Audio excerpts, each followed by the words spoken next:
Okay, so here's the situation. You spend all day playing latest video game involving guns, and now you have an article summary due tomorrow. This video is here to help you find the best and quickest way to extract the information you need from an academic paper. The first thing to be aware of is that academic papers are not written the same way as other forms of literature. You may be tempted to read them through from beginning to end, like a short story or a newspaper article.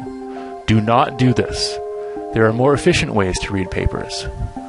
What we're going to do is read through the paper in 3 passes.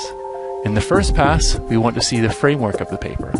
The things we want to look at are the abstract, the introduction and conclusion, section headings, and any tables or diagrams, including their captions.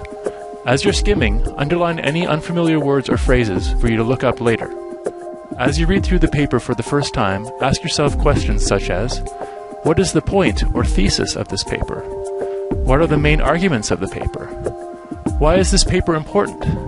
And how does it contribute to my field of study? You may not be able to answer all these questions yet, but it's good to keep them in mind. If you have any other questions, make sure to write those down too. At the end of your first pass, try to summarize the paper in a sentence or two, in your own words. If you can do that, you've gotten what you need to out of your first pass. The second pass is where you really dig into the paper. Pay closer attention to the beginning and ending of each major section.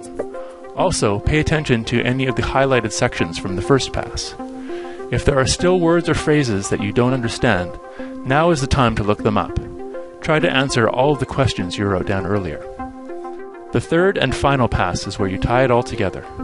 You should have a good idea of what the paper is trying to say at this point, so now it's time to train a critical eye on it. This is the time for reflection and analysis. Take notes as you read, looking at arguments, evidence, and conclusions.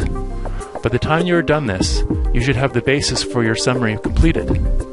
Try to use your own words as much as you can, rather than copying and pasting quotes. Here are some of the questions you should try to answer by the end of this pass, depending on what type of paper it is. Did the authors do what they set out to do? Are the methods they used sound? Are their arguments fluid and logical?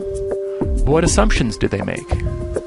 Now you may have noticed my big assumption, which is that you've already selected a worthwhile article to read.